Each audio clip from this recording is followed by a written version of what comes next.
Do you own or rent your home? I'll bet you do, and I bet it can be hard work. You know what's easy? Bundling policies with Geico. Geico, our friends, make it easy to bundle your homeowners or renters insurance along with your auto policy. It's all wrapped up in one. It's a good thing because you already have so much to do around your home. Go to geico.com, get a quote, and see how much you could save. It's Geico easy, folks. Visit geico.com today. That's geico.com. Now, Podcast One brings you Spike's Car Radio, a downloadable cars and coffee, hosted by writer, comedian, and automotive enthusiast, Spike Ferriston. Now, here's Spike.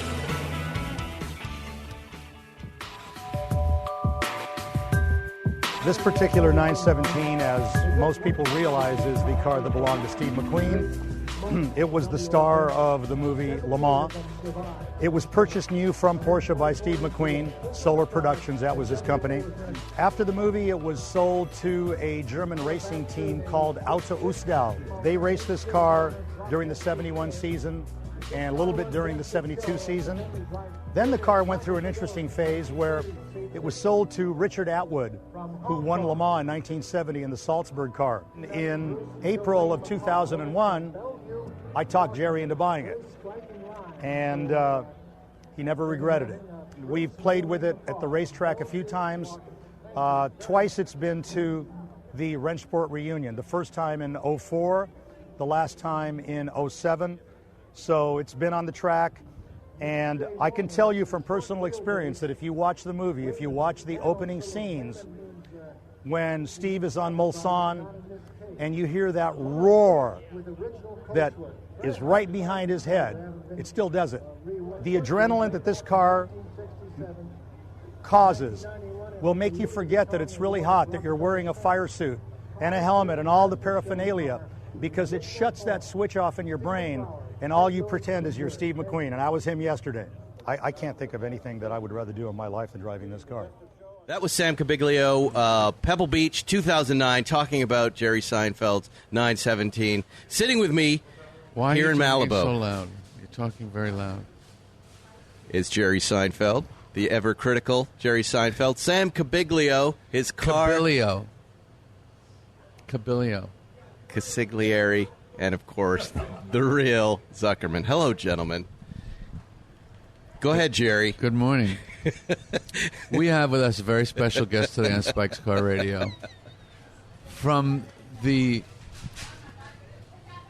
elegant, transcendent, enchanting town of Lecce. My mother. That's where your mother is from. What town? Lake Como. Oh, you're from Lake Como. It And gives you me left the- at the age of 6? 5.5. I hate when people do that. That's a yes. Just a yes. From the age of 6, grew up in Italy, came to America, had some awareness of cars in Italy. Oh, total. Yeah, Fiats and... Alphas. Yeah. Lancias. And then came to America, and then soon after was drafted into the Army, went to Vietnam. Right. But you have car history before that, of course. Oh, a ton of it. Yeah. Well, let's start with... Why don't you tell everybody your relationship? My relationship with Sam is when we were doing the show in the 90s, I was starting to get interested in these old Porsches. I had excess funds, which I did not want, and to this day do not want. If I have any money, I want to get rid of it. I don't like seeing it around. I don't like cash. I like cash flow. Right. And I started looking in Hemmings. That's what we did in those days. And started trying to decipher the 356 world, which to a beginner is very difficult, very complex. So many cars, so many years, so many models, so many specs, different engines, different coupes and cabs and speedsters and roadsters. And you get overwhelmed very quickly, and I couldn't make head or tail of it.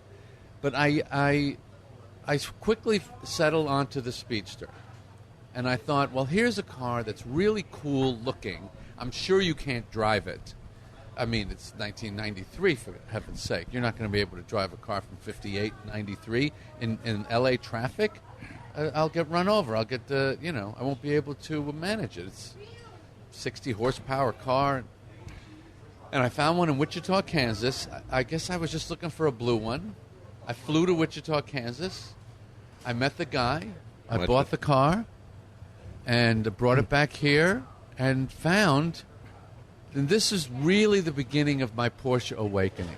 I got in this 1958 Speedster, didn't even run well, and pulled out onto Santa Monica Boulevard and found I was not only as fast as the traffic around me, but faster and having, of course, 10 times more fun.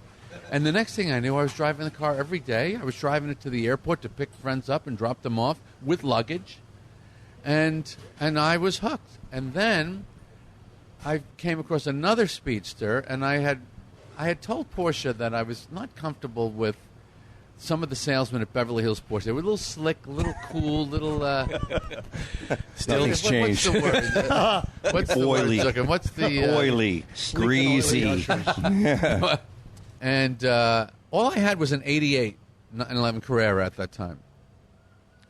And I said, I was talking to Bert Olander, who, Spike, you also know, was a great guy, ex-racer. Yeah, he raced. Great Porsche aficionado. I said, do you know anybody that could look at some of these old Porsches for me and tell me if they're in good shape or not? Somebody that does that.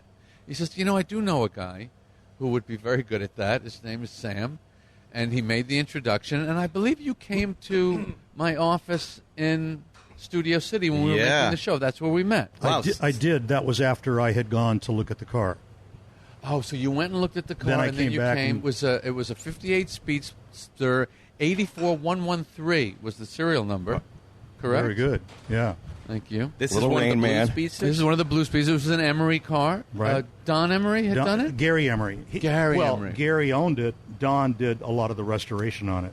And Sam came into my office, and he told me about the car, and he took all these pictures. In those days, in the old Sam days, he'd make a little loose-leaf binder for you with pictures, and he would write on a piece of paper and, with 3-hole punch paper.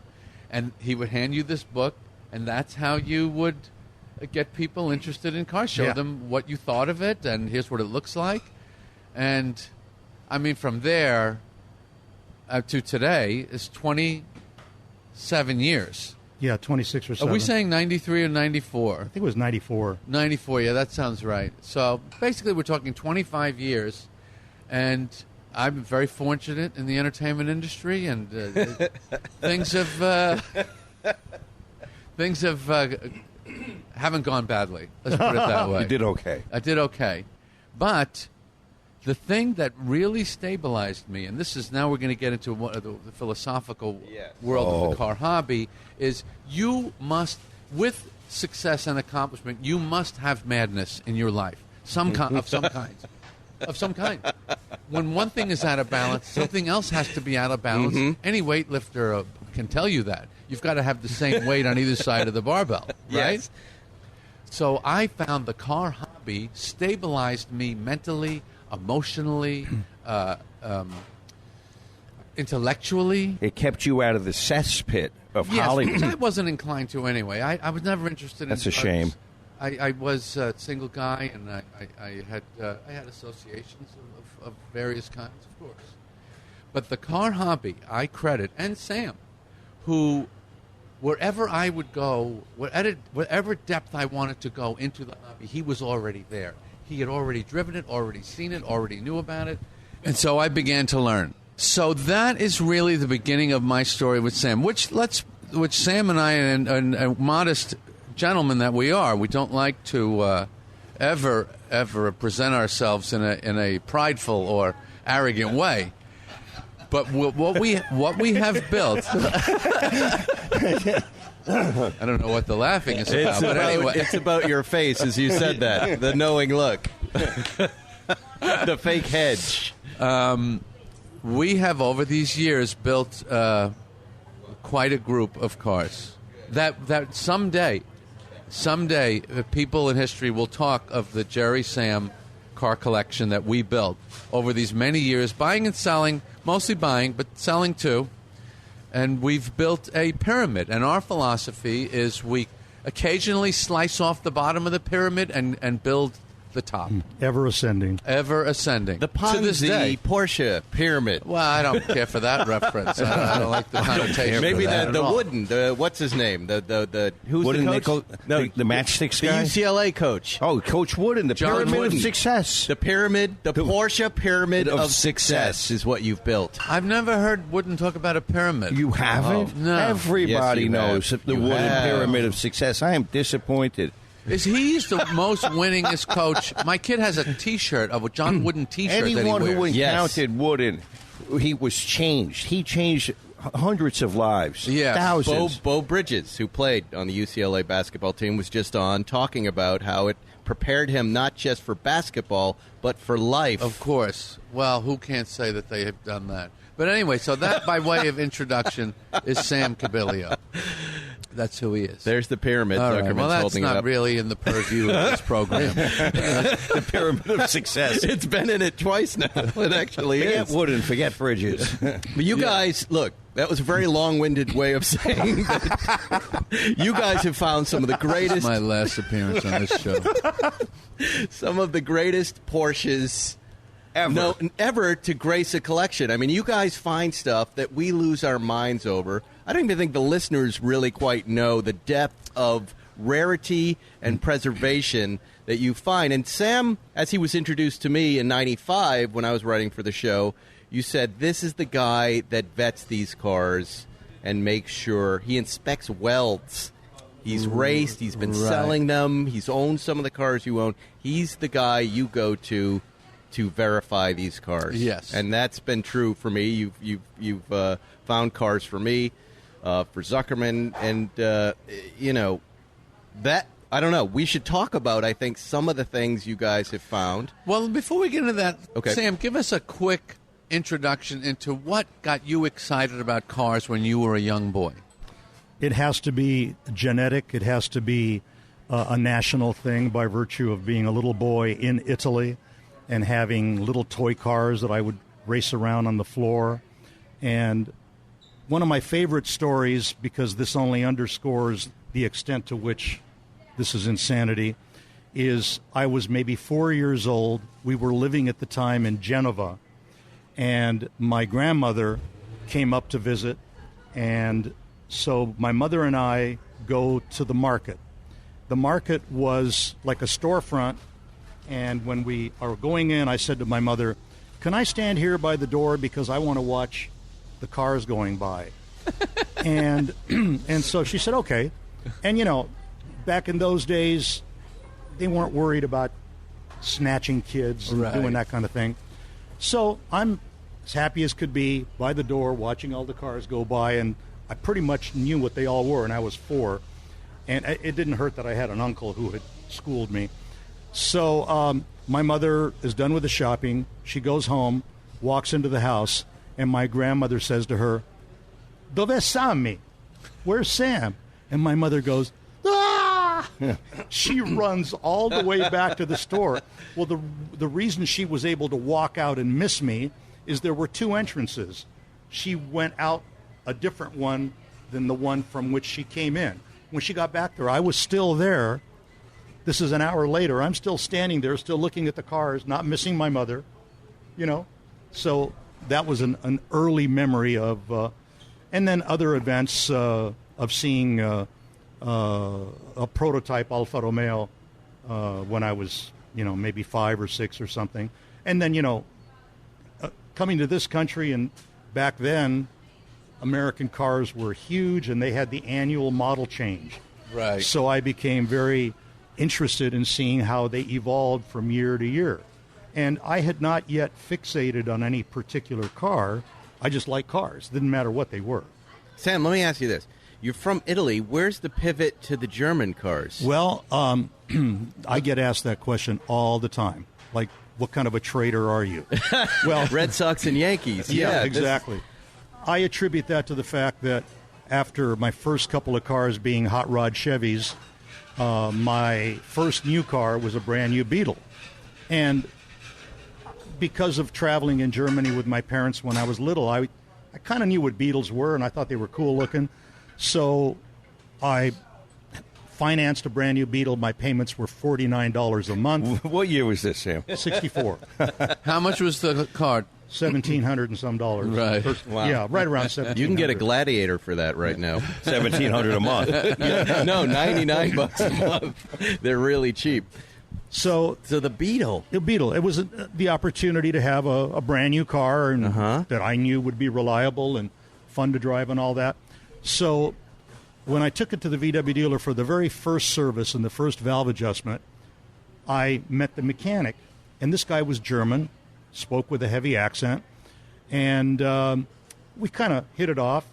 And back in those days, there wasn't much speed equipment for VW engines. Today, you can build a VW air-cooled four-cylinder to have 5 gazillion horsepower, but not then.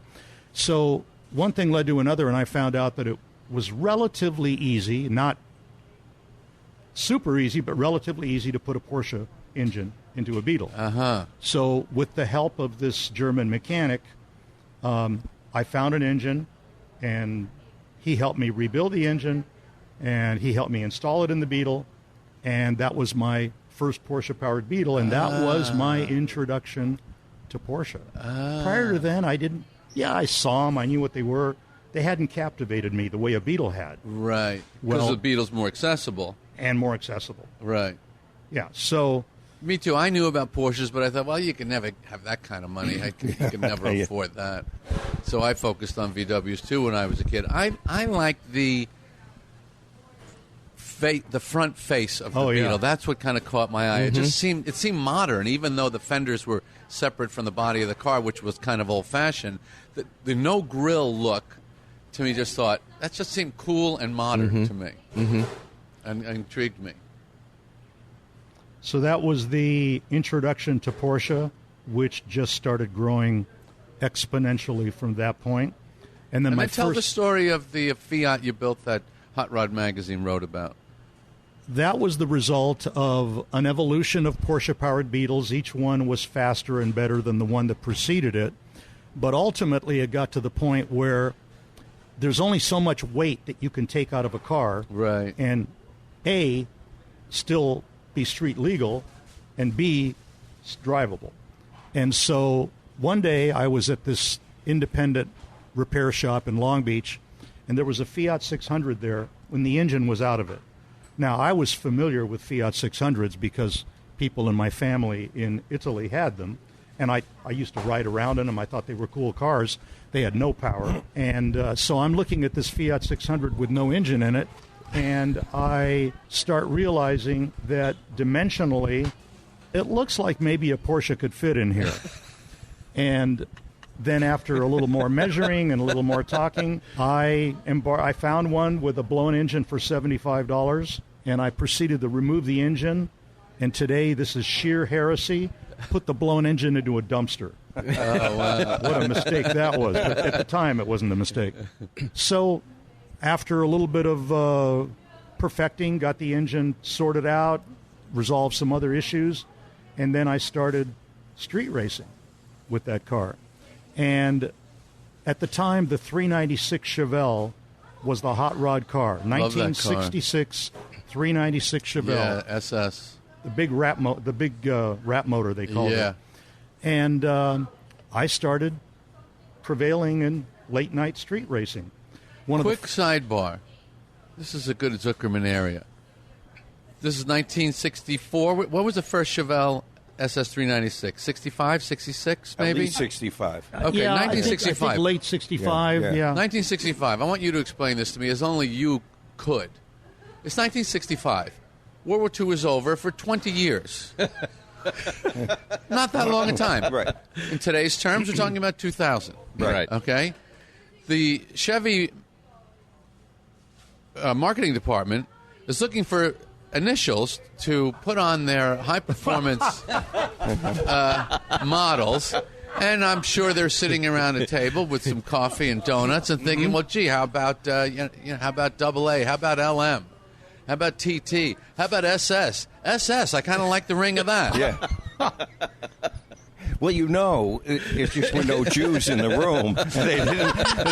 They didn't think about any Jews in the room. I'm sure you don't have to be Jewish to have noticed the world was at war in the 1940s and 45. But why? Okay. How did that happen? That everybody signed off on that? Yeah, SS. I like SS. Look at what I don't see any negative connotation. Do you, Bill? Well, if you look at all the RSs out in that moment, the Ren Sports.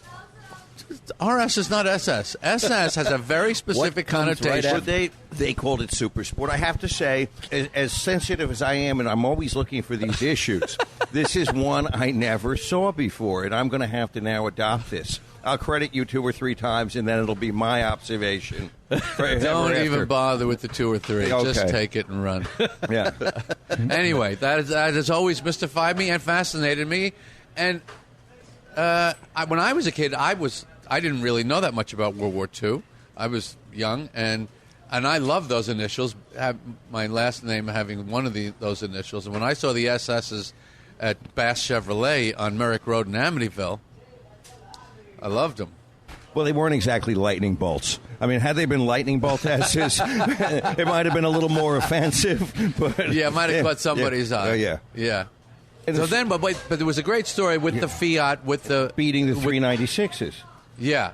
All that horsepower, but can't get to the ground in those Chevys. And one other component, the Fiat weighed 1,340 pounds. Wow. Mm-hmm. And that was the whole reason why I searched for another way to go after reaching the end of the envelope with the Beetle, because I couldn't get it much below. The Fiat is the way forward. Yeah. You're the only person who ever found a way forward in a Fiat 600. Is this now, what were we in last night in your hangar? We were in a 69 Fiat 850 Coupe, which is way later. The 600, this is an 850. This was a real motor. Now we're talking about real horsepower. Mm-hmm. The 600s, that was a 2-cylinder or 4-cylinder? 4-cylinder. The 500 was but still quite modest. The 500s were twins. Right. Wow. But, okay, so then you start taking this Fiat with the Porsche engine to the drag strip. Lions Drag Strip in Long Beach, which, by the way, in Once Upon a Time in Hollywood, in one scene, Brad Pitt is wearing a T-shirt, Lions Drag Strip. When I saw that was so cool. Wow. Well, that was the era, Yeah, because they closed Lions down in 1972. But what happened one night at Lions, it was the summer of '66, and they were having a big National Hot Rod Association meet, an annual meet. And on Saturday night, instead of racing cars in their respective classes, they did this thing called ET brackets, where earlier in the afternoon you would make runs and they would see what speed, what time you turned, and then they would put you into a bracket that was a half-second bracket, like from 12:50 to 13 seconds or 13 seconds to 13 and a half seconds. And then you would race later that evening in that bracket, and if you dialed in, that was the terminology, if you dialed in that afternoon at running a 1280, let's say, in the quarter mile, and the guy next to you was in your same bracket and he ran a 1260, they would give you a 0.2 of a second head start on the Christmas tree, the lights coming down. Really? Yeah, and that's how they would equalize it, and the whole objective was to equalize based upon the time you turned to have heads-up competitive racing. So, of all things, when it came my turn to come up to the line, it was just a coincidence. The car that came up next to me was a Dodge Dart from a Dodge dealer called Walker Dodge, and this was a National Hot Rod Association record-holding Dodge. But no big deal, because the times were equalized by virtue of... But didn't people sandbag to But then you broke out of your bracket. See? If you went faster than your dial-in time, you broke out. And you lost automatically. Oh. So I dialed in, I think, at a 1283 or something, and this guy was a 1260. I was spotted those couple of tenths of a second on the Christmas tree. We went for it, and I beat him by maybe the tip of my nose. Well, what happened was there were about 10,000 people there that night. It's July '66. It was a hot day, cool night down by the beach. The editor of Hot Rod magazine happened to be in the stands, and he saw the reaction of 10,000 people to this puny little Fiat beating this record-holding Dodge. The next day, when I was there waiting for my class, during the day it was not ET brackets, it was your regular class. And I was in a class that was below this Dodge.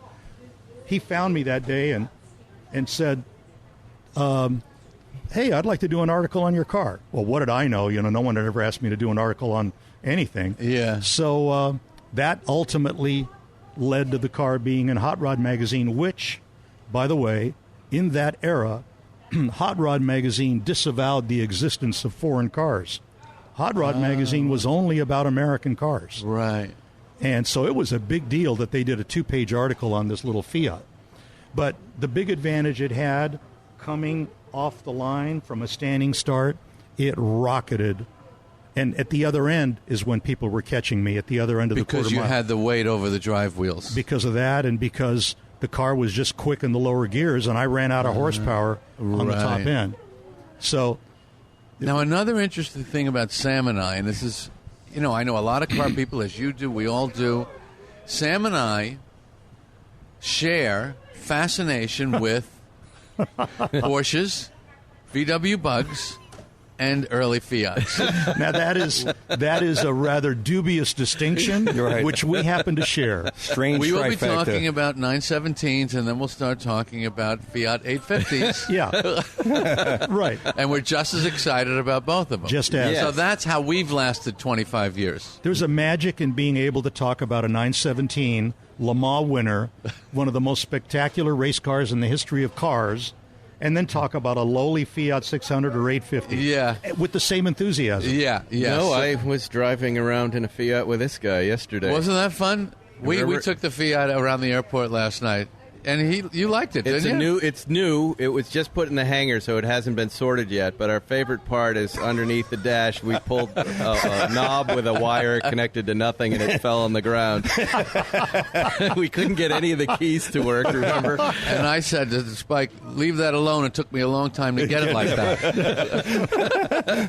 Yet when I want the whole wire to come out every time you touch it. And it wouldn't go over 2,500 RPMs, but we blasted around the airport with no gas in the tank. Yeah. And it was great. It was so much fun. And then he pulled it up to the hangar while we smoked cigars, and it's just looking at us with that face. Yeah. The big orange What a little great light. face. Oh, it's so friendly. It was like an animated movie. Did Just you see it? sitting Did there. he post a picture of that? I or he didn't sent see you? the picture, but I was looking at the face yesterday in the hangar with that very flat sheet metal front, the flatness of the sheet metal with just that little line. There's a little bit of a Volkswagen look in the front of that car. Yes. Again, I was drawn to this no radiator look. Right. It just seemed modern to me.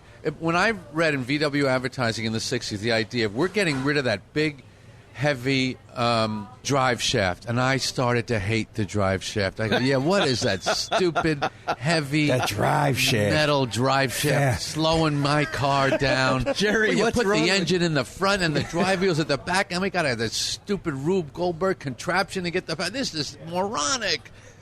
Why is he pouting around the house? It's a girlfriend? The Is it drive school? shaft. It's And a drive shaft. And because the VW advertising had humor, I was also very drawn to that.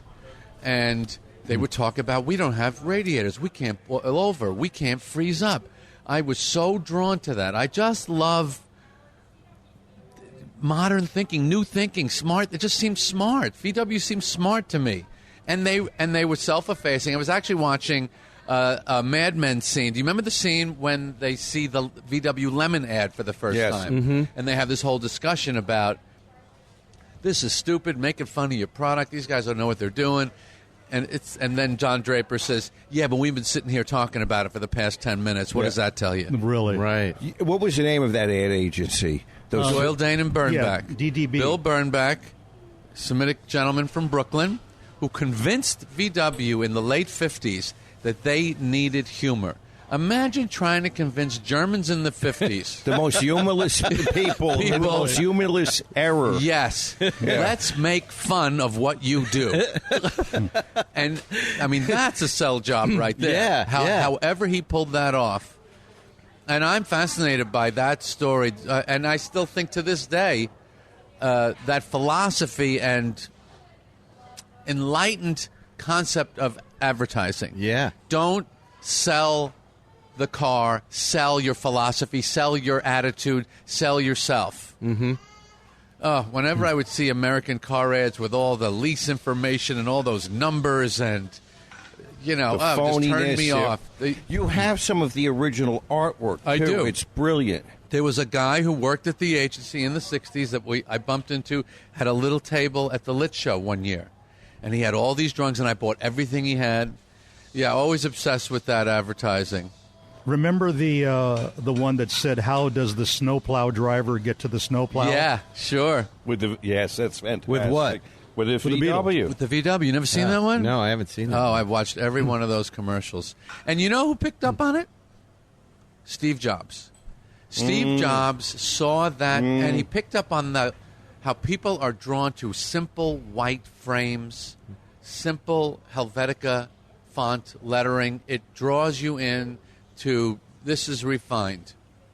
This is on a different level. Mm-hmm. The Apple company has definitely picked up where VW left off in the 60s. By the 70s, they were lost.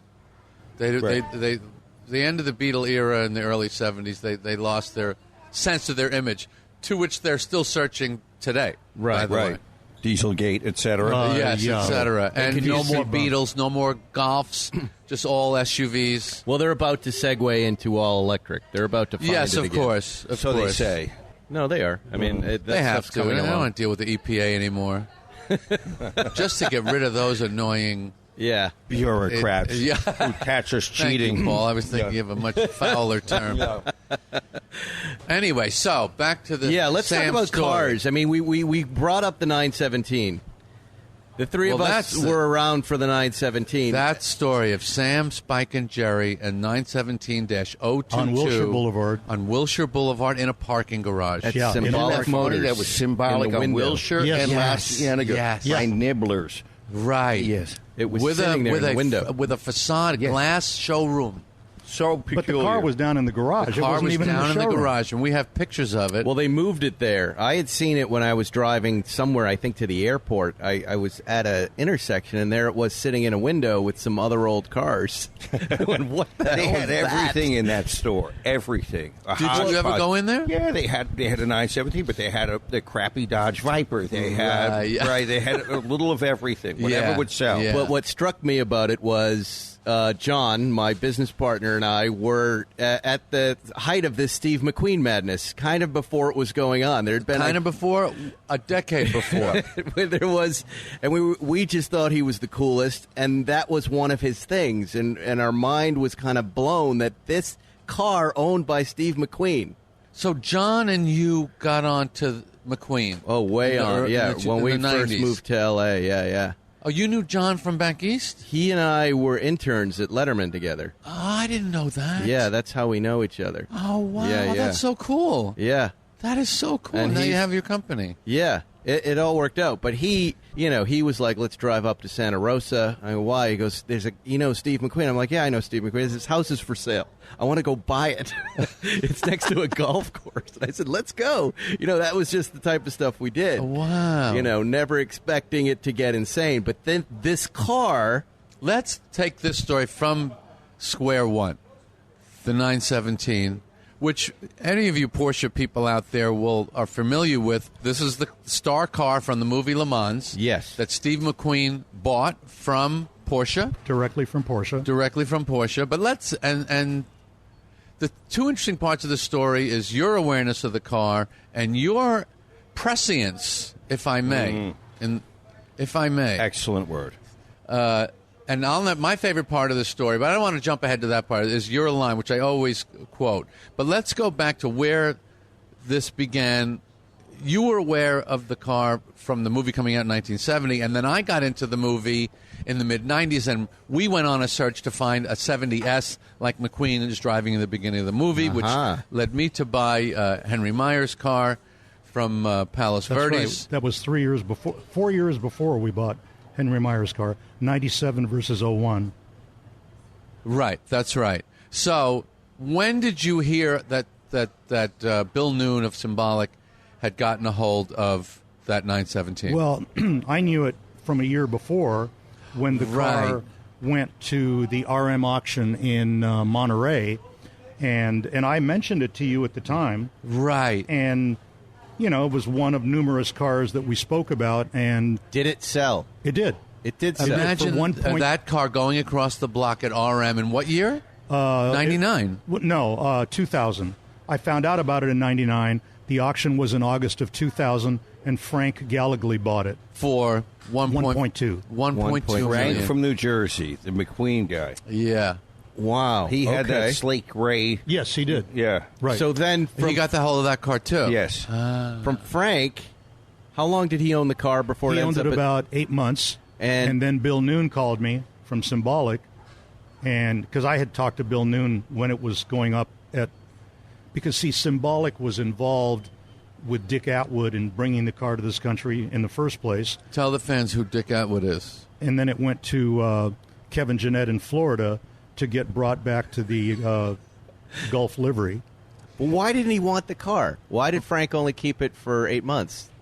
Frank was starting to climb up the ladder age-wise at that point, and I don't think he intended to use it. And, you know, then that was a chunk of money. Yeah, Yeah. it was a big And- deal. I was nervous about buying. I had cold feet about spending that kind of money. And he And made some anyone money on would. it. Yeah. Let's not be elitist. By the way, Again, he's smirking. Just to go back to Dick Atwood, Richard Atwood, Porsche fans, driver of the Salzburg red and white number 23 car. Race number 23. That won Le Mans for the Porsche's very first time, 1970, co-driven by Hans Hermann. Hans Hermann. Right. Look at And this by the guy. way, Okay. I love when Dick this. Atwood had that car, the car that is now yours, when he had that car from like 1975 until when he consigned it to RM for the auction, Right. that entire time the car was in the livery of the Salzburg car. Right. He painted it to look like the car that he won in. Wow. Okay. And then a it great came to the story. USA.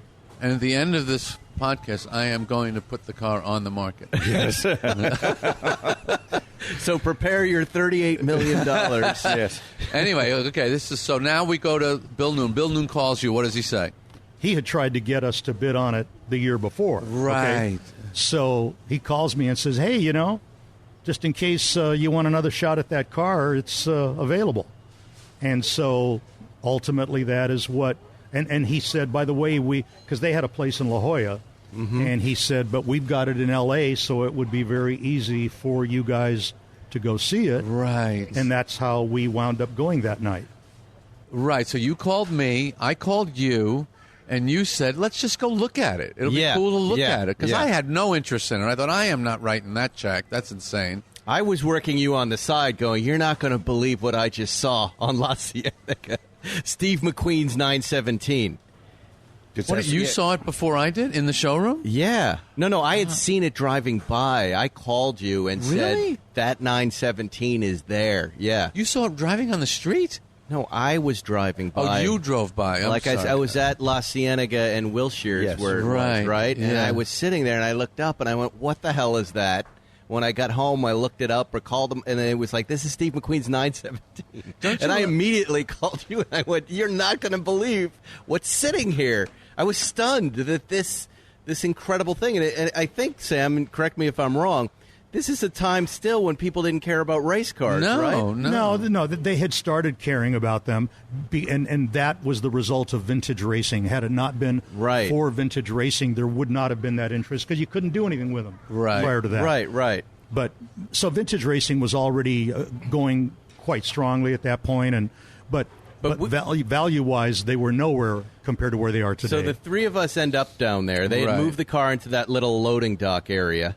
Into the parking garage. Into the parking garage. I still have pictures of that day. Yes. I'll post some when I post That was this so cool that you podcast. brought that camera. Yeah, they're little Instamatic 110s. Yeah. The throwaway ones? I don't know what it is. No. But they're paper pictures. Right. Really? Yeah. It wasn't one of those box cameras. I don't know what it was. I don't know what I was shooting. I That's just so found funny. these in a suitcase, and I took a little picture with my iPhone so they'd be digital. But Right. Here's what I remember: just the three of us staring at this thing for about 2 straight hours. Yeah, and our minds being blown about its rarity, but just the way it looked. The dimension of a 9. If you've never seen a 917 in person, we hadn't. Right. The shape and size of it, both how big and how small in various aspects, right, will really surprise you. You can stare at them. I thought, let's just stop there, and then we'll go do something else. We'll spend 20 minutes looking at it, and we walked around the car for 2 hours. Yeah. Couldn't stop observing and look at it from this angle and this angle. Yeah, it was sacred. Yeah. Yeah, it was we a were cool seeing moment. something from the past that had really touched us. Right. That we had access to that no one else had. Now, I still wasn't hot to make a move on it. You were I remember you saying to me, why... I'm not worthy of this car. I don't. This isn't something I should have. This is something much bigger for someone else. Right? And I said, well, who else should have this?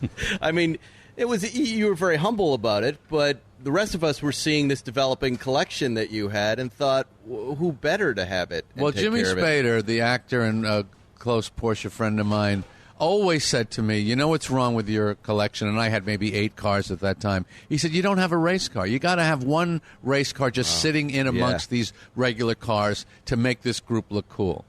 So he said that got in my head. But you really turned the key with one line, which I will relate. Spike says to me, this is in 2000, he says, you know why I really think you should buy this car? He says, I think, and this is a direct quote, I think Steve McQueen is about to get really hot. Really? You don't remember that? Yeah, was your exact I words. And I looked at you like you had 6 heads and went, what are you talking about? He's dead. How is he going to get hot? And you said, I just think he is.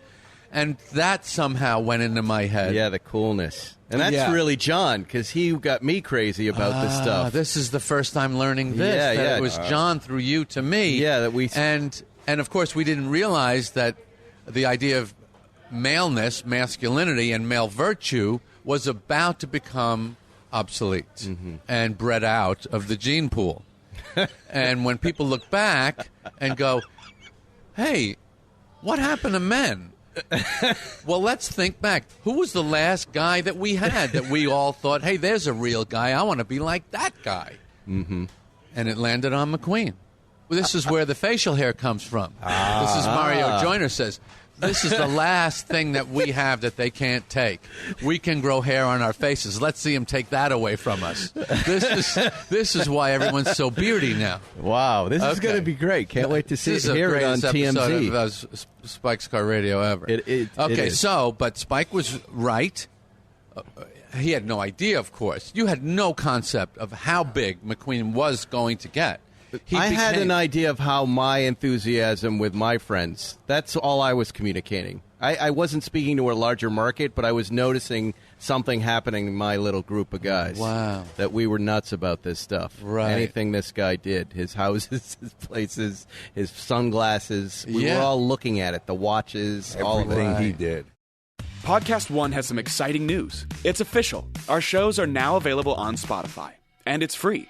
We want to make it super easy for you and your friends to listen to our podcasts, and joining Spotify allows us to be in even more places for fans to find us. If you're already listening to music on Spotify, you can now listen to our podcasts in the same place. If you're not on Spotify yet, all you have to do is download the free app.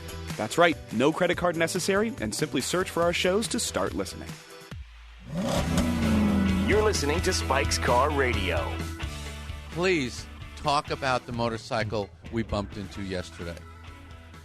Yeah, that's, that was unreal. The genius of Santa Monica Airport is you're walking by hangars, and then there's suddenly these businesses sprout up, and we're walking from Jerry's main hangar to the porn hangar, as we like to call it, with cigars, and there's a guy with about 300 motorcycles in a gigantic airplane hangar that we've never seen before. You've never seen this No, bunch of stuff? he Have you doesn't seen know. it? In your row? Yeah. This guy just opened up. Yeah. He just opened up. He's got running a business for some kind of auction business, There's one guy just cleaning one motorcycle, but 300 of them jammed in there. Like handlebar to handle. You can't even move. I don't remember the name of the business. We said, what are you doing? He goes, we're like the Bring It trailer for motorcycles. We're starting an auction business for motorcycles. And we walk in, and here are all of these beautiful vintage bikes, vintage dirt bikes. Vic Brandstetter is part of this deal. Has been down the airport for a long time. Everything, exotic Italian stuff, American stuff. Right. We saw the Keanu Reeves bike. There was an Arch 1 or saw a KRS Suzuki 400 dirt bike, the yellow and black tank from the 70s, the Kenny Roberts era. And Spike, jeweler's eye that he has, spots in this row, jammed in with so much stuff. The Husqvarna dirt bikes. But not just any Husqvarna. But there were two, and then there's one that has the yellow. You asked him, I think, you got any Huskies? I think you asked the guy. Yeah. And he said, I do. And it's this bike that if you remember Steve McQueen on the cover of Sports Illustrated doing the jump without his shirt on and remember chinos. That picture? Famous. It's Over the barbed wire bike. fence. It's that exact bike. We got to buy that bike. It's that. Tear our shirts off. No, I don't think that that's bike. the same That model. kind. But it's the we exact could model. I could The Great reenact Escape. that photo with my beer gut and my man boobs doing a jump on that No, we'll bike. get you one of those T-shirts that has abs. You put that on. Wasn't that movie The Great Escape? No. Well, he was doing a jump. wasn't in the the Husky. Great Escape. No. He wasn't on a Husky. Oh, okay. Oh, yeah, he But- was on some World War II German And who bike was or the something. stuntman? Bud Eakins. Yeah. Whose He was Gulf a stuntman. racing suit I own. But we're going to buy that bike. We're right? going to buy that bike. Yeah. You picked one out. I picked. You go nuts. You said it like motorcycles are like guitars or anything. If you start buying them, you're never going to You stop. can't stop. No. Yeah. Yeah. That's why I don't go near motorcycle magazines or motorcycle stores. To me, it's like strip clubs and why I don't want to look at this stuff. I can't. I don't want to open this door. This door is vault. I'm in a vault now. Sam, you always know the answers to all questions, right? So here's always, but watch, he's going to know. You know what I didn't like. My first motorcycle was a Hodaka Combat Wombat, right? And it was a 2-stroke, and I was 12 years old, and I never liked pouring oil in a gas tank. It never made sense to me. I love it. And if I get this Husky, the Husqvarna, it's a 2-stroke, right? And I'm going to have to do that. It might Right. have an automatic oiling system. Some of those What they year- started to get those what in year the is it? 70s. It's got to be 60s. Yeah, no, it's I early think that didn't 70s. start till the 70s. Automatic oiling. But what do I? But do I mix the oil in the Yeah, gas tank? it's like a before man shake it does up? it. Like a No, man. The easiest way to do it is pre-mix it in a can. You have right. different gradients, levels on the can. Yes. So you put the gasoline up to one level, and then add the oil to the next level that's indicated, and then shake it up and pour Like it in a the protein bike. shake, and that's it. Yeah, that's the way to do Like it. a protein shake. Are we buying that bike? You want it? You want in? Let's get it. I You think wanna we plan gotta Z it? have it. I mean, he pulls up the McQueen shot from Sports Illustrated, You're done. and we're looking at the forks. It's the same exact bike. And you lose it, right? Yeah. You want that. You want me on that wall? It has a nice dent in the gas tank. Oh, it does? It's good. Yeah, Oh, it's going to be that's good. good. Question. And now, at some point, though, I'm a dirt confused. bike, though. I thought the 917 Chad McQueen drove that for you. Why is Chad Well, that's Mc- another Okay, now that's chapter. Another different. chapter in the That's story. different. Hey, let's go back. Okay, You're right, though. We should sorry. get back Yes. on track Yeah. here with the 917. Where did we leave off? Because we still haven't bought it yet. No. No, And the it next hasn't step- gone to Willow. Correct. The next step was when we rendezvoused at Willow. Symbolic said, come out to the track. We're going to have a 512 Ferrari out there. They We'll did. bring the Right. 917 out. Exactly. Right. You and Jerry, and Yeah. you were not kind enough to bring me along. And we drove up with the Gunas, right? I think so. That was that was a crazy drive. I don't think he was there. But here's what I remember. I was in the 73 RS that all four of us have owned. Oh, isn't this crazy? Yeah, right. That's another great Yeah. story. You were in some sort of turbo or something. You were in the Blue Turbo S. The Blue The Turbo S. 97 Turbo S. And a grimace because he sold the car. But here, do you remember the moment that I remember? We were coming down a hill yes. at a high rate of speed. Yes, very high rate of There's speed. no one on the highway, so we goosed it a little over. No, I was in Zuckerman's GT2. I think so. Oh. I was in the Adriatic Blue 914 1970 color GT Yes. 996 GT2, the first GT2 that they made. Oh, you know, That's what I drove up What there. year would that be? And you were in the no, orange. Jerry, that's not possible because the GT2 was an 02 model. It came out at the end of 01. We did this in April of 01. But it was a blue I'm car. positive you had your turquoise blue Yeah. 97 okay, right. Turbo We were S. getting that was on it. another trip, another venture. And at the height of getting on it, yes, we went right through a radar trap. Yep. A laser. But the police officer was looking down. And when we got to the track, we were like, what do we have to do to get a speeding ticket in this town? Because we just went, boom, just right by. Boy, that was really fun. It was so fun. And the cop just looked up and said, nah, there's no way somebody would do that right in my face. Bright so orange. I must not be seeing right. Bright blue, over 100. The It was so Adriatic great. Blue GT2, the reason you're thinking of that is because we did have that at Willow later on.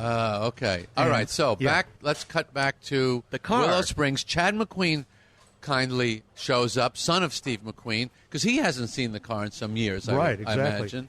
And he had ridden in it on his dad's lap Right. when he was a little kid. Right. And Symbolic knows we want to put on a show for these guys. Right. A little mini Le Mans. trying to close me. To try to That's close what you. it was. Right. Yeah, sure. Yes. And I remember at first. Which is nothing I love better, by the way. Yes, than is being when closed. a salesman puts his eyes on me and says, I'm going to close you. Yeah. And I'm like, yeah, Yeah. do it, baby. Right. I love getting sold. It's another reason I love Sam is he's a He knows how fantastic to sell. salesman. Yes. And he takes his time. When he's selling you a car, he tells you a story like Mr. Rogers. Yes, it's great.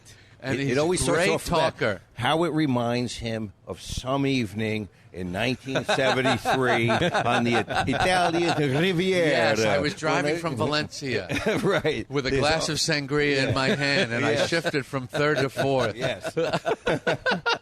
I've got a lot of those stories. Believe me. Lots of them. Nothing But also- will sell me on a car is when Yes. But Sam says, also- I drove one of those from Dusseldorf to Calabrese on a midnight bonsai run. Yeah. How about when you look at the carbon on the exhaust in this spot right here, Spike? That came right from the factory. It has not been touched.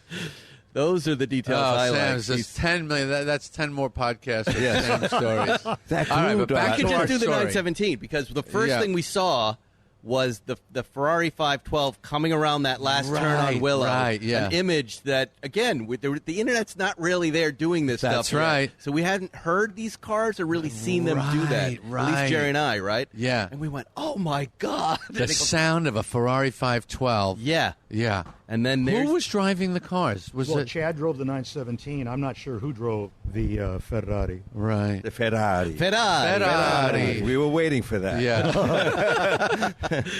Yeah, and then Lake so Como comes out. so they pull out the 917. Yeah. There's some pleasantries with Chad. He gets into the 917 and Okay, goes out for his first lap. So we're standing there, me, Spike, Sam, we're watching the 917. Turn 1, wow, that sounds cool. Turn 2, that sounds cool.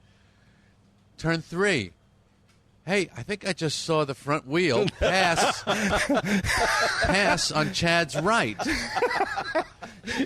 That's odd. Don't you need 4 wheels? And we see this tire bouncing through the infield, and Chad somehow still driving. And we're going, wow, that's a neat trick. What a car this must be. Yeah. It uses wheels occasionally. Do you remember what you said to me? No. Well, that's the end of that.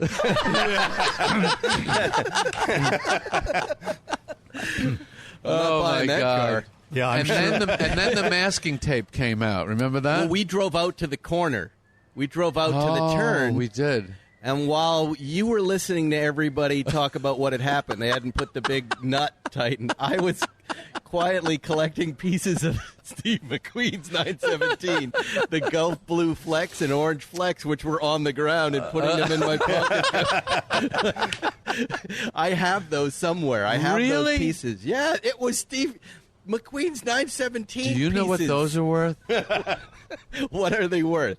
Something. Are you Something, kidding? right? Seriously? Little trinkets, little... Many thousands, wouldn't you say, Paul? Absolutely. Many thousands. I'll broker the deal right Yeah. now. I put them in a little baggie Yeah. and it showed Like my relics. friends. Do you know what you're looking at right here? Chiclets? Nope.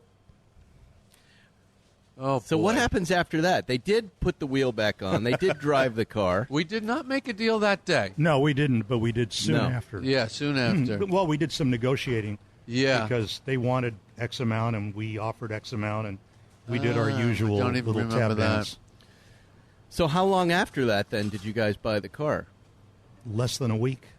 Right. I had gone back to New York, and I was shooting a pilot with Barry Marder in New Jersey, Cranford, New Jersey.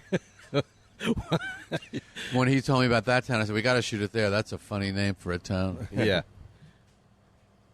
But where you don't want the car, you say that's the end of that. At what moment did you change your mind and say, I want to buy this car, and it's time? I don't know. I told you, it was... Sam's the greatest car salesman in the world, but it was really your line. Right. Steve McQueen's about to get hot. I believed you. I thought, I don't know why. I think he's right. And I think this car has value. And Jimmy Spader's line is, you need a race car. And I remember dragging Jimmy to the hangar and saying, and pulling the cover off of the car and showing him, look, I got a race car. That's all it was to me. It's a race car. You know, it looks cool. And never thinking for a second that I had made the greatest move of my life. Car collecting move of my life. Without a doubt. Without a doubt. The little seat, the little back area where you put the suitcases. There were so many funny yeah, ones. yeah. The Oh, yeah. camera mounts were on it, right? Camera mounts are still on So, it. Sam, here's a question for you now. How do you, now that it's smashed a little bit, how do you go about vetting that car for authenticity? Do you know what I'm saying? Like, yeah, how do you totally. look it over? What are you looking for? Well, as far as... Well, I think the listeners really want to know. I mean, there aren't many of these cars out there, right? Exactly. It's that car.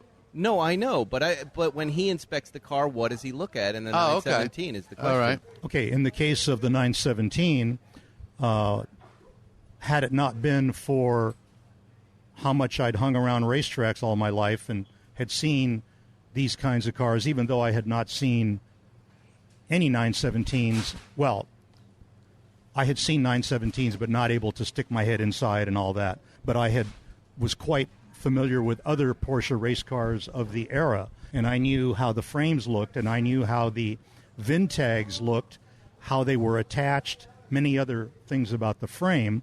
So, and then the beauty of this particular car is that it was unrestored. Yeah. So it's not like it was a car that was taken down to Right. as many pieces as it could break down into and refinished to be perfect. It was still, it had original dirt on it, as I Yes. like to call it. The original dirt. Yeah. I love original. So- Original dirt.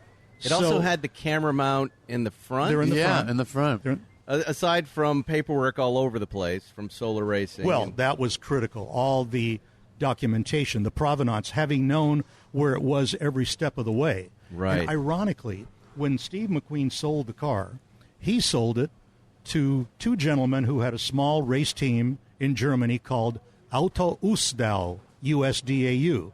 Well, none other than Reinhold Jost Aha. and Willi Kausen.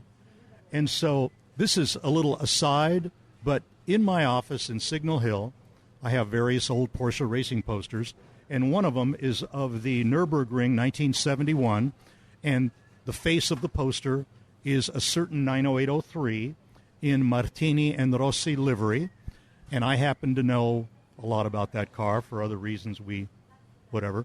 So I'm looking, okay, it won the race, and then there was another 90803 that finished second, and then an Alfa Romeo 33.3 that finished third. And to make a long story short, there was a 917 that finished fifth or sixth overall, but it won its class. It's your car. Right. Your 917 in the hands of Reinhold Jost was defeated by the 90803 that won the race, which ultimately became the property of Reinhold Jost. Right. So, anyway, I was the provenance of this car, having known every single owner. McQueen bought it himself from Porsche Solar Productions. By the way, Solar Productions, the word solar was from the name of some street he used to live on. Oh, really? Yeah, I never knew that. Mount until Olympus? I was reading something recently. I think in the Hol- valley. In the I think valley? in the valley, Yeah. I think. Oh, I didn't know that. Yeah, when he first met Neely, that wife, Yeah, the mother of Chad. McAdam, I think. Here's a Steve McQueen item I came across the other day. Solar Productions was based, guess where? Same studio where I did my show, 4024 Radford. Oh, in Studio City. Studio City. Yeah. I mean, how about that? It was in the scriptures that you were going to buy this car. Yeah. You know who else was there? Gilligan's Island. That's right. Oh, Gilligan. The Lagoon was there when you were still doing your show. Did you know that? Yes, I know you guys used to go down there. Well, when you hired me, on my first day, I went down there. I went down to see this sacred place. The Lagoon. Yeah. Not the Seinfeld bungalow. Yeah. Gilligan's Island's Lagoon. That Larry Sanders was then using as their... Remember in one of the episodes, he escaped to Montana to live in a house in the middle of nowhere? No. That's what it turned into Oh, after my that. God. And then they paved it, and we shot down Well, there. I have to admit, I never visited it. Yeah. I never saw it. And I love Gilligan's Island. But, back to the 917. That's what the listeners are saying in the car. Enough about Gilligan. Talk about that 917. When was your first drive? That's a good question. Probably at Willow, the time that you had the Adriatic Blue GT2 there. Right. That could be another. And I got in that car, and to this day, you get in that car. There are two cars in my life that I have been in. One is that car, and the other is Ralph Lauren's GTO. Those are the only two cars I have. Those are the two cars I have been in, both 12s. That you get in them and you do feel that you are a Greek god streaking across the sky on the wings of Apollo. You feel that you have lassoed the sun and you are being swept through the universe by some extraterrestrial force. By the way, did you see the video last night of the UFO? The Southern California was a great video. It was in the LA Times. I didn't. Oh, fantastic video. Really looks cool. Big, long stick of light, just something that's not a plane. And, like, everybody calling the police and Bill everybody. was just telling me SpaceX has been launching satellites, and there are more launching tonight. No, maybe that's who it was. Anyway. I hate people to think you believe in aliens. When Jerry. you, I was explaining to somebody the other day what it's like to get in a 917 and to drive it. Of course, the most amazing thing about it, being a Porsche, you can drive it. You know, I'm just a regular guy. I'm not a race car driver. I'm just a guy who likes to drive cars. I got in it, turned the key, it starts, you put it in first, you let up the clutch, and off you go. And next thing you know, you're flying around a racetrack. The view out the windshield, the sound behind your head, the colors, those two cars are the greatest automotive experiences I've ever had. Honorable mention, the 908 Targa Florio winner, which I think is the greatest handling car I've ever driven, if you're into your Porsche prototype race cars. Sam, the little seat next to it that doesn't have the seatbelt in it, right? The passenger seat. That was just there to qualify for racing? The FIA regulations mandated the seat. They mandated so many. Basically, these were ostensibly road cars. They had to meet certain criteria. That headlights, turn signals, right? Trunk. The 917. And this trunk. car has Spare. a title right now, right? You could. The 917? Yeah, you could make it street legal. It doesn't. We could probably get one legally. Because it has directionals and headlights. Yeah. Well, it does have those kinds of. I'm not sure if it has directionals, but it wouldn't be difficult to add them. But it does have road equipment. It does have normal road equipment. And from the standpoint of the motor vehicle code, it would take very little for the car to comply. Can you put into our show today the sound of a 917 starting up and revving? Yeah, we can do it right now at this moment. Let's do it. So You this wanna is hear- what it sounds like, kids, when you start up a 917.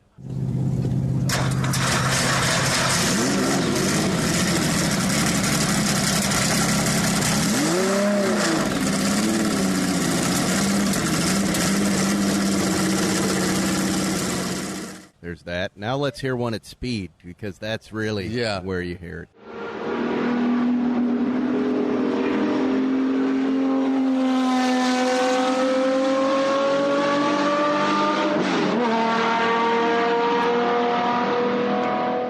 So try and imagine you're in this vehicle. It's 1970. You've got a 5.4 liter. What's the horsepower? 450? 580. Well, the 5.4 was 580. Okay, 580 horsepower. It's night. You're on a public road in France, which is part of the Le Mans course as they lay it out. You're on a public road at night in the rain. 5 miles long. The Mulsanne was 5 miles. 5 then. miles long. You're doing 240 miles an hour with your feet in front of the axle of the car. In front. In the rain sometimes. In the rain at night. At night. Yeah. Talk And about you- and you- manliness. Yeah. You noticed it right away. I remember you getting in the car when you took it out the first time. When that door closes, Yeah. you know, the open cockpit versus the closed cockpit. Yes. There is a moment of seriousness. Yeah, there's a what we call a sack moment. A squinchy. Yeah, it's a sack squinch. Where you feel like your tailor has just made an error on your suit. Because somebody You said, got to let that out a little, Sal. you know, somebody said somewhere during that day or one of the days it's been at the track, you know, they had a reputation for just exploding for no reason. We're like, what? They just explode for no reason? Yeah, you know, they just might. Or if you downshift the wrong way, it explodes.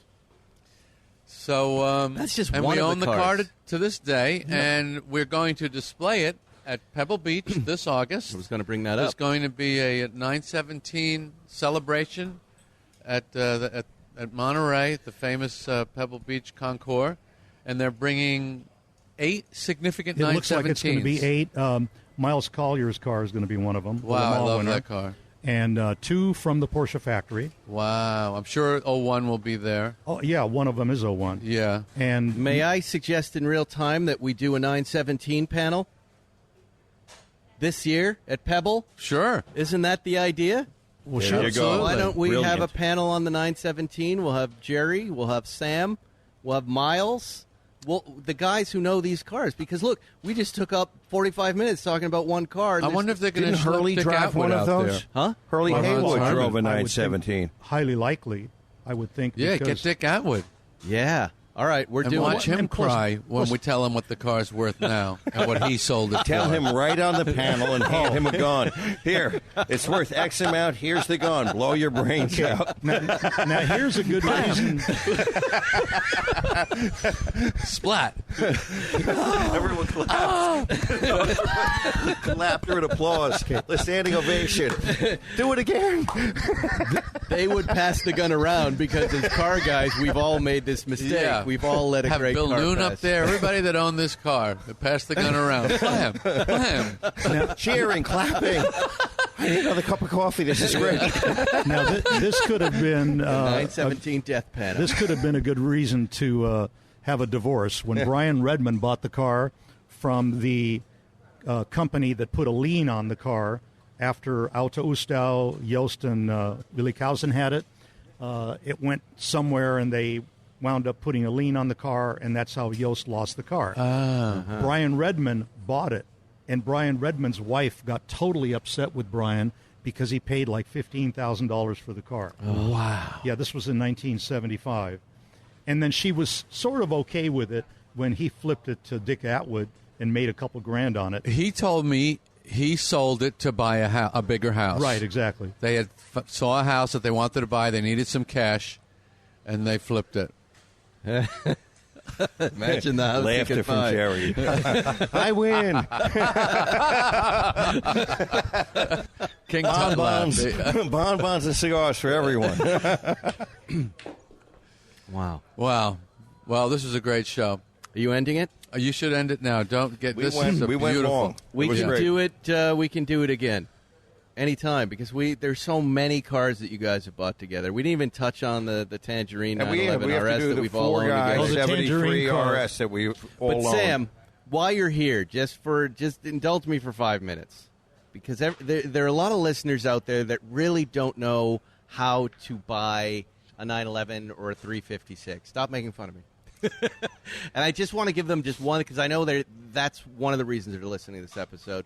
Can you just give them some basic tips if they're not around a person like you on how to vet an early 911, a 356? What do you look for? What do you not look for? Before you even look at the car, I would ask to see as much documentation that they have relative to the car, whether it's work orders, invoices, or chain of ownership, past owners, because if you approach the car already with that background, you can already start understanding and seeing things instead of going cold turkey up to the car. And you've said that to me on the phone before. I've sent you a car, and you go, "Let me see if I can eliminate it." That's what I always try to do. By looking at the ad and looking at the paperwork. I like to eliminate it without going to look at it. Right. Great tip. And then Great if I can't, then I'm forced to go look at it. Right. And then, I mean, you have to have some knowledge about cars in general in order to be able to draw any conclusions. If you don't know anything about cars, you can be seduced by any car. And if you don't know a lot mechanically, then you pretty much have to hire somebody who does. But you look that's for not matching, easy to do either. You look for matching numbers. Yes, but when you're looking at the car like that, you're not going to have that documentation in front of you necessarily. But the main thing is use common sense. Open up everything that'll open. Lift up floor mats. You'd be amazed what you find under floor mats at times. Mice feces. Yeah, and if we're talking about a Porsche 911, lift up all the carpeting in the front trunk, and if it's a 911 up to and including 1989, open the smuggler's box, which I'm sure that when U.S. Customs a few years before that discovered that door opened inside the trunk and there was this huge cavity, they probably thought, I wonder how much stuff got by us prior to this. Right, yeah. So, I mean, just use common sense. Look everywhere you can. Look for, if you see an area that's got a patina, like a layer of dirt that looks normal for usage, and now you've got an area that looks brand new, something's not right. Same thing in the engine compartment. If the engine is perfectly clean and the rest of the car looks like it's got miles on it, then somebody cleaned it to hide things. Common sense is just a great starting point. There it is. And but at the end of that point, you've got to get someone who's mark specific, who then can see things that are another layer or two down. Right. Are you still buying cars for people? If someone wants to vet a serious race car or some big money car, a little bit. You get in touch with Sam Cabiglio. I've got a good thing going with one particular guy, and he keeps me pretty busy. I no sooner finish one deal than I'm off on another one. And, I mean, like the Fiat 850. You'd be surprised. You know what? Well, we saw 4 new cars in the hangar when we were down there the other day. Some of these little cars, believe it or not, are more work than the big ones. They're harder to find. Yeah. And then sometimes, you've got to use a howitzer to pry them loose from the people who own them. We're specializing in what we call releasing the grip. Yeah. Hammering. What do you hammer with? Bags of money. Cash howitzer. Right. There are Money many cannons. articles of persuasion. That's funny. That's just one more weapon in our arsenal. Yeah. But so many cars come to you guys. I mean, I remember on the show, that's what was. I was looking at crumbs that dripped off your plate, you two. You'd be like, oh, there's this 73 911T from Tennessee with 12,000 original miles. It's white and black. I don't like white. You should buy this. Oh, yes. Sam found it. What? That incredible car. Right. Scraps. Scraps. Yes. That was a scrap. Yeah, that well, car. when you cut a piece of cake, there's always crumbs. Thinner. Just a little bit. Anyway, Sam, long overdue. Thank you for joining us today. My Jerry, pleasure. of course, you're the most requested guest to return host, Please. really, Earth, Wind, and Thank Fire. Yep. We have Earth, Wind, and Fire. We have Earth, Wind, and Farah, but it really all begins with you here in Zuckerman and here at Malibu Kitchen. That's it. And you know what? We'll all be up in Monterey, and we're going to do a 917 panel, so you can catch up with us there and hear some more about these cars, because these guys, have a unique experience with them. And as you've just heard, it's fascinating.